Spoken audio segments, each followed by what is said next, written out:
शांति जी। गणपतये नमः। ओम दीपदेवताभ्यो नमः। प्रज्वलन अदृशन्यनकार्यः उदयनं विष्णु बड़ी विशाल नज़ीर है। क्या रश्मि श्रावण करता हूँ, क्या दलिया कृष्ण पांड्या जी के हाथ आदली जो उड़ीसा राज्य से चल कर गए हैं, जय भाई श्री पारस पांड्या जी, मैं आमंत्रित करूंगा कि आप मंच पे आए और आज के हालात और आज के स्थितियों को, वर्तमान में मीडिया क्या स्थितियां हैं और क्या चुनौतियां मिल रही हैं, इस टॉपिक पे अपनी बात रखें। साथ ही जो हम जो है चीफ मिनिस्टर को भी अप्रोच कर सकते हैं, गवर्नर को भी अप्रोच करते हैं, इवन प्राइम मिनिस्टर को अप्रोच करते हैं। पीछे में जब पेपर वगैरह कटे और इन्होंने एडवर्टाइजमेंट वगैरह बंद करती, उस टाइम बीजेपी की गवर्नमेंट में राठौर साहब मिनिस्टर थे इंफॉर्मेशन एंड ब्रॉडकास्ट का मीडिया प्लेटफॉर्म हो। ये मीडिया का ही बहुत बड़ा योगदान है, जिसकी वजह से हमारा प्यारा भारत देश प्रोग्रेस कर रहा है लगातार। सर, हमारे प्यारे भारत देश में ये जो मीडिया का इतिहास है, ये आजादी से पहले का इतिहास है, लेकिन हमको उसके बारे में सही तरीके से किसी के द्वारा बताया नहीं जाता है, जिस कारण अंतिम व्यक्ति तक बात पहुंच नहीं पाने की वजह से बहुत से हमारे साथियों सहभागियों को अनेक प्रकार की कठिनाइयों परेशानियों की सामना करने पड़ते हैं। जोरदार तालियों से भी स्वागत करते जाइए। निश्चित तौर में देश में हाहाकार मच जाएगा। आज का बहुत अच्छी तरीके से आप लोग यही सभी स्वागत किया जा रहा है। जोरदार स्वागत करें।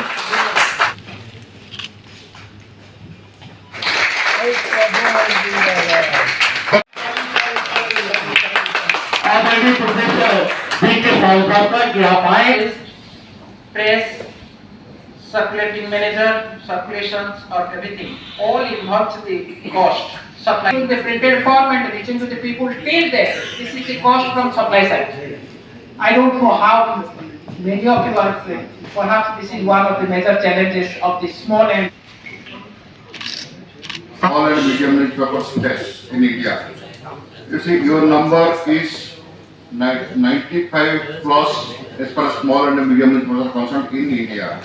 But you face also the similar amount percentage of problems, starting from revenue to all other advertising. उनका कहने का तात्पर्य था कि सरकारें बने, पर सरकार जिस सरकार में न्यूज़पेपर नहीं है तो बिना न्यूज़पेपर के सरकार चल नहीं सकती। और वही बात हमारे जो first prime minister of India Pandit Jawaharlal Nehru ji ने भी यही कही थी कि न्यूज़पेपर के जो पत्रकार है उनके साथ एक जोखिम है। जैसे कि हमारे कुछ मित्रों ने पहले भी कहा था, चंडीगढ़ के भाई साहब ने भी कहा था, उस जोखिम के होते हुए भी हमें फ्री एंड फेयर मीडिया की आवश्यकता है। दोस्तों, जब हमारे पास इतना मान है, सम्मान है और इतनी शक्ति है, तो हमारी अपनी भी जिम्मेदारियां बनती है। उन जिम्मेदारियों को हमें निभाना पड़ेगा। उस जिम्मेदारियों में जहाँ हमारी कमी आती है, तब हमारा नाम बदनाम होता है। ब्लैक शिप्स सभी संस्थाओं में होते हैं।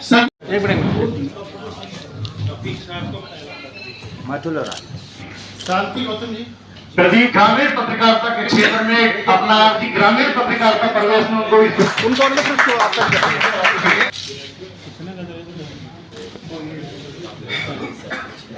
प्रियंका यादव जी,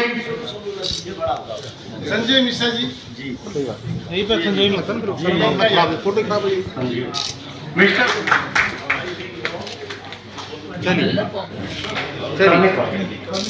हो गया सर। मोमेंटो तैयार कर रखे, उनको सम्मानित करके देंगे।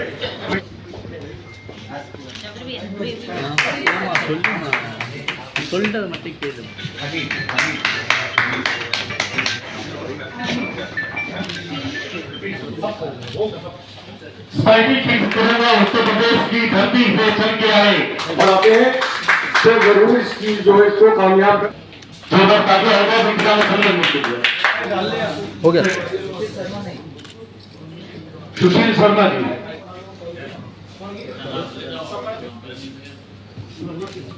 गोविंद अमित कुमार जी आप भी आए,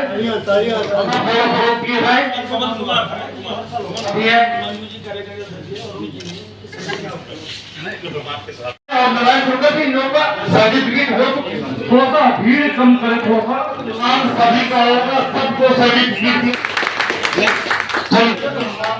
नवनीत रावत जी का जोरदार तालियों से स्वागत करें। नवनीत जी का, प्रदीप कुमार जी, प्रदीप कुमार जी का जिन्होंने स्वागत करें। श्रीवास्तव जी, सुनील श्रीवास्तव जी आए, आपका सम्मान। कार्यकर्ता का मौजूद है, संगठन के प्रति लोगों को रोमांच भरने काम करें। जगदीश यादव जी गोस्वामी से बिलोंग, इनका सम्मान कर रहे हैं, जोरदार तालियों से स्वागत करें आप सभी। ये मंजूर राणा जी कर रही है, जोरदार तालियों से स्वागत करें, जोरदार तालियों से स्वागत करें भाई।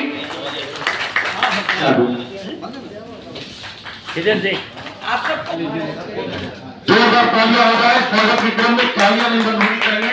यदि आप टीम दे रहे हो, अपनी टीम का नाम दे दो तो अगरबत्ती वर्मा जी। हो गया सर, हो गया, चलिए सर, हो गया है आपको, हो गया मैम। जो भी स्टेट की लीडर्स रहेगा सही गलत से है, आगे गुलाब जी आप अपना सर्टिफिकेट।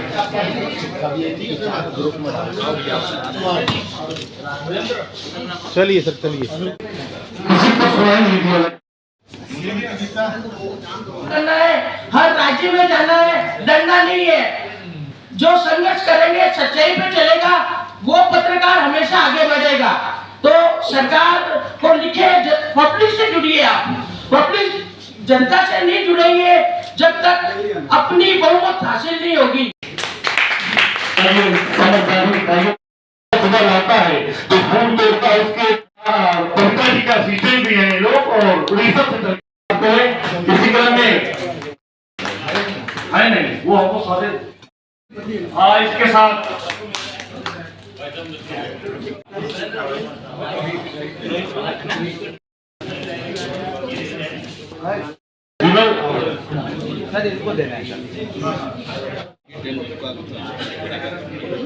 ठीक।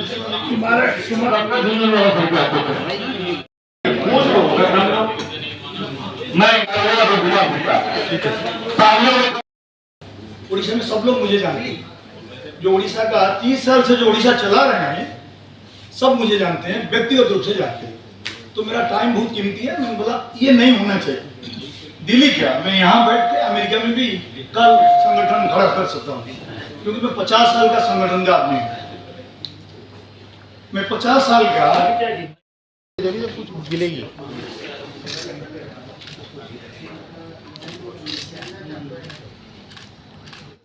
लेकर हुए मैं आमंत्रित करूंगा हमारे आदरणीय चेयरमैन साहब श्री अरुण गोयल जी का। इसका मेन उद्देश्य क्या है सर? आज के इस कार्यक्रम का मेन उद्देश्य ये है कि हिंदुस्तान के अंदर छोटे और मझले जो न्यूज़पेपर्स हैं, जो पत्रकार हैं, उनकी बहुत सारी समस्या हैं। उन समस्याओं के ऊपर हमने मंथन किया है और हमने ये तय किया है कि हमारी जो समस्या है, चाहे वह सिक्योरिटी की समस्या हो, चाहे वह रेलवे कंसेशन की बात हो, या हमारे ऊपर हमारे जो प्रोडक्शन कॉस्ट के ऊपर जीएसटी की मार हो, चाहे हमारे ऊपर प्रेस काउंसिल ऑफ इंडिया की लेवी हो, हर तरफ से हमने इस चीज़ों पर दृष्टिकोण डाला है।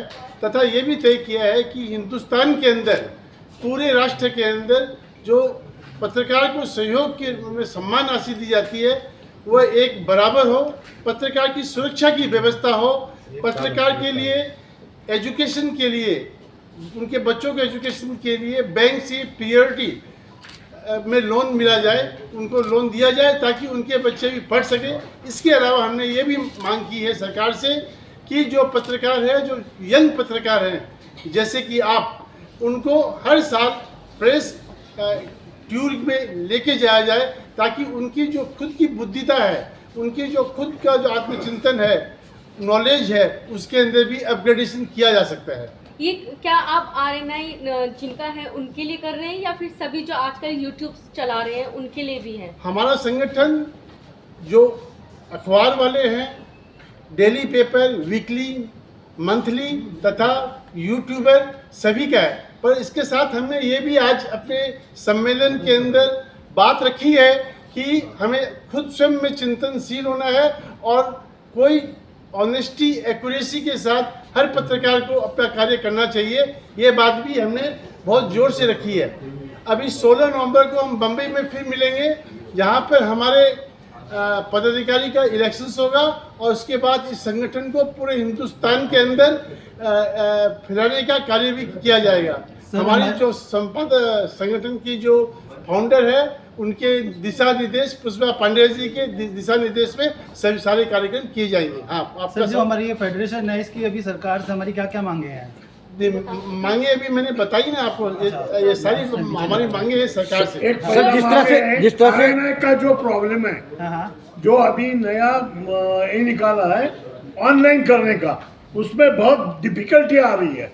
हर जो हमारे छोटे छोटे अखबार है उनका रजिस्ट्रेशन नहीं हो रहा है। अभी देखो पहले फरवरी में होता था, वो अभी तक उसकी सितंबर तक और अभी अक्टूबर तक वो स्टेप खुलती है, फिर उस दूसरे स्टेप के लिए बीच में बंद जाता है, फिर बंद हो जाती है। सर तमाम जो पत्रकारों पर जो फर्जी मुकदमे दर्ज हो रहे हैं, तो आपकी जो फेडरेशन है उसके द्वारा क्या कुछ किया जाएगा सर? अभी हम कैंडल मार्च करेंगे, उसमें जो फर्जी मुकदमे किए गए वो वापस लिए जाए और उनको न्याय दे। जो जिन लोगों ने किया है उनको जमानत नहीं हो जाए और उनके खिलाफ मुकदमा दर्ज किया जाए। उसके लिए जगड़ने के लिए, आंदोलन करने के लिए हमने अभी ट्राई किया है और इसके बाद भी करेंगे। लगातार संस्था हमेशा मांग करता रहा है पत्रकारों के हितों के लिए। अब तक उनकी मांगों में से कितनी मांगे पूरी हुई हैं? ये बात सही है कि जो हम मांगे कर रहे हैं, मांगे पूरी नहीं हो रही है। इसका एक मुख्य कारण ये भी है कि हम लोग जो बहुत सारी संगठन है हमारी आपस में संगठित नहीं है। अब हमने ये तय किया है कि हमारी जितनी भी संगठन है, उसका आप देख सकते हैं कि यहाँ 6 संगठन मिलकर कार्यक्रम कर रही है। अब हम संगठन को एक दूसरे का विरोधी न समझकर, एक दूसरे का मित्र समझकर इकट्ठा करने का काम कर रहे हैं, ताकि हर व्यक्ति का, जैसे आज हर किसी का कैमरा तोड़ देते हैं, हर किसी का लैपटॉप तोड़ देते हैं, धक्का मार देते हैं। हमारी डिमांड है सरकार से कि आप ऐसा नहीं कर सकते और कैमरे, लैपटॉप और बाकी इक्विपमेंट्स फोटो जर्नलिस्ट को कम रेट में दिया जाए। ये भी हमने आज प्रस्ताव पास किया है। सर, जो पैनिक जगह पर जो पत्रकारिता करते हैं, जो फोटोग्राफर्स होते हैं, उनकी अगर मृत्यु हो जाती है तो उनके लिए आप क्या डिमांड कर रहे हैं सर? उसके लिए अभी हमने या फिर वो घायल हो जाते हैं, ये आपने हमारे ध्यान में लाई ये बात। इस पर हमने 2 दिन के सम्मेलन में कोई बात नहीं की, पर आपने हमारे ध्यान में लाई है। 16 नवंबर को इस पर भी हम बात करेंगे और सरकार से ये मुद्दा भी जोरदार शब्दों में उठाएंगे। और मुझे उम्मीद है कि जब सरकार ये मुद्दा उठाएगी, हम लोग उठाएंगे और वाजिब मुद्दा है, बहुत सही मुद्दा है। इंश्योरेंस के माध्यम से भी इसको भी उसका साथ देंगे। अच्छा सर, देश की राजधानी दिल्ली में आपने एक 2 दिवसीय कार्यक्रम किया है। किस से शुरुआत की है? हौज खास के जगन्नाथ मंदिर से क्या कार्यक्रम रहे आपके और क्या आज होने वाले कार्यक्रम? ये बात है, बीच में कोरोना के वजह से हमारा संगठन काम रुका था।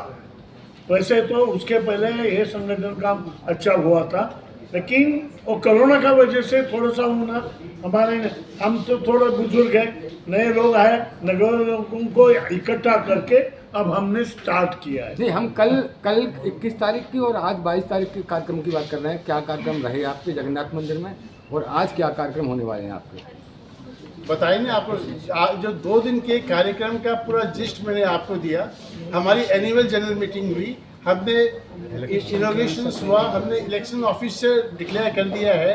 श्री अरुण जी गोयल जो हमारे चेयरमैन है और सीनियर जर्नलिस्ट भी है, उनको बम्बई में 16 नवंबर को हमारे इलेक्शंस हो रहे हैं और उसके बाद कार्यक्रम में गति आएगी। और ये जितने सारे मुद्दे मैंने आपको बताए हैं, उन हर मुद्दों के ऊपर हर विभाग के साथ हम कॉरेस्पॉन्डेंस करेंगे, बात करेंगे, व्यक्तिगत रूप से उनसे मिलेंगे। आप लोग का भी सहयोग इसमें हम चाहते हैं। सर एक आखिरी सवाल सर, एक क्वेश्चन मेरा है। पत्रकारिता की फील्ड में वुमेन्स महिलाएं जो हैं बढ़ चढ़कर हिस्सा ले रही हैं, तो उनकी सेफ्टी पॉइंट्स के लिए आप लोग क्या कर रहे हैं सर? उसकी सेफ्टी के लिए हमने सरकार को लिख दिया है और ये हमने पॉइंट बनाए, अभी आपको कॉपी दी जाएगी। सब पत्रकार के हितों में काम, महिलाओं के लिए हो चाहे महिलाओं के लिए स्पेशली हमने डीपीआर को भी लिखा है, डीपीआर सेक्रेटरी को भी लिखा है, डीपीआर मंत्री जी को लिखा है। उनकी जरूरत बनने पर उनको सुरक्षा दी जाए, प्रोटोकॉल दिलाई जाए इनसे, क्योंकि अभी आने वाले वक्त में हर महिला पीछे हट जाती है, क्योंकि उनके कैमरे छीन जाते हैं, इनके ऊपर झूठे आरोप लगाते हैं, ब्लैकमेलिंग का आरोप लगाते हैं कि वो छोटे मध्य श्रेणी के पत्रकार हैं, इसलिए उनको बहुत कठिनाई देखनी पड़ती है। इसलिए हमने बहुत सरकार को लिख दिया है। सरकार हमारे मोबाइल द्वारा सरकार के जवाब भी आ रहे हैं, 24 घंटे में हमारे पास जवाब आते हैं। हम यही कर रहे हैं कि लघु और समाचार के लिए और देश के सभी समाचार पत्र हमारे से जुड़ रहे हैं और जुड़ेंगे और उनके लिए हम आवाज उठाएंगे। जरूरी नहीं है कि हमारे संगठन से जुड़े हुए लोगों को ही लेंगे, हम देश के एक एक महिला पत्रकार हो, चाहे लघु समाचार पत्रकार हो, कोई भी है, हम उनके साथ हैं। क्योंकि मानव जीवन में हमारी पहली कलम ये कहते हैं कि रक्षा करो देश के नागरिक की और पत्रकार की। मैम, ये आंदोलन और आपका जो कार्यक्रमों का मतलब क्रम जो बहुत लंबे समय से चल रहा है, सरकारों से आप लोग मांग भी करते हैं और बहुत सारे संगठन और भी मांग करते हैं, लेकिन सरकारों ने मेरे ख्याल से इतना ध्यान नहीं दिया। अब आगे का कार्यक्रम क्या होगा, आपका क्या कदम होगा? अब आने वाले वक्त में अगर सरकार ने नहीं ध्यान दिया तो हम आंदोलन करेंगे, रास्ते पे सरकार का काम पहले हमारा काम होगा। पत्रकार सड़क पर आएंगे, पत्रकार सड़क पर आएंगे। सर, एक आखिरी सवाल, जिस तरह से पत्रकारों के हितों की बात कल से ही लगातार दिल्ली में देखी जा रही है, लेकिन कहा जाता है एक तरफ आपस में ही पत्रकारों में एक खिंचा तनाव चल रहा है, इसे सबसे पहले दूर करेंगे तभी शायद पत्रकार एक होंगे। इसके लिए आप लोग किस तरह का कदम उठाने जा रहे हैं? मीडिया में बैठे हैं वो अपने आप को यही करने के लिए हमने 2 दिन का संगठन किया, और भी संगठनों को मिलाएंगे और यूनिटी मूव जो है, एकता का जो प्रयास है वो हम कर रहे हैं। आज का जो प्रोग्राम था उसके ऊपर आप बताइए, उन्होंने आज जो है कुछ क्या अचीव मतलब नया कुछ करने का विचार रखा है या क्या विचार विमर्श हुआ आज जो कॉन्फ्रेंस थी? जो इशू है वो तो पुराना ही है, सिक्योरिटी ऑफ सर्विस के जो पत्रकार हैं उनको पेंशन दी जाए, उनकी जो अगर किसी का मर्डर हो जाता है उसके लिए कंपनसेशन दी जाए, जो रेलवे में फैसिलिटी है वो दी जाए, ट्रांसपोर्ट में फैसिलिटी दी जाए। तो यही हमारे कार्यक्रम में डिस्कस हुआ था, इसके बारे में हम इसमें कितनी संस्थाएं जो हैं जुड़ी हुई हैं? इसमें 6 संस्थाएँ जुड़ी हुई हैं, जिसमें नेशनल मीडिया कॉन्फेडरेशन है, इंडियन फेडरेशन ऑफ पीपल है, ऐसे 6 संस्थाएँ। तो अब जो है ये आपका आज जो प्रोग्राम हुआ, तो आगे आप अब तक का अगला स्टेप क्या होने वाला है? अगर उस टाइम हम ये अपना चार्टर ऑफ डिमांड गवर्नमेंट को पेश करेंगे, अगर उन्होंने उसके ऊपर सहमति ना जताई तो उसके लिए हम प्रोटेस्ट करेंगे, आंदोलन भी कर सकते हैं, वो हड़ताल भी कर सकते हैं, और उसके लिए अगर जरूरत पड़ी तो जेल से भी जा सकते हैं।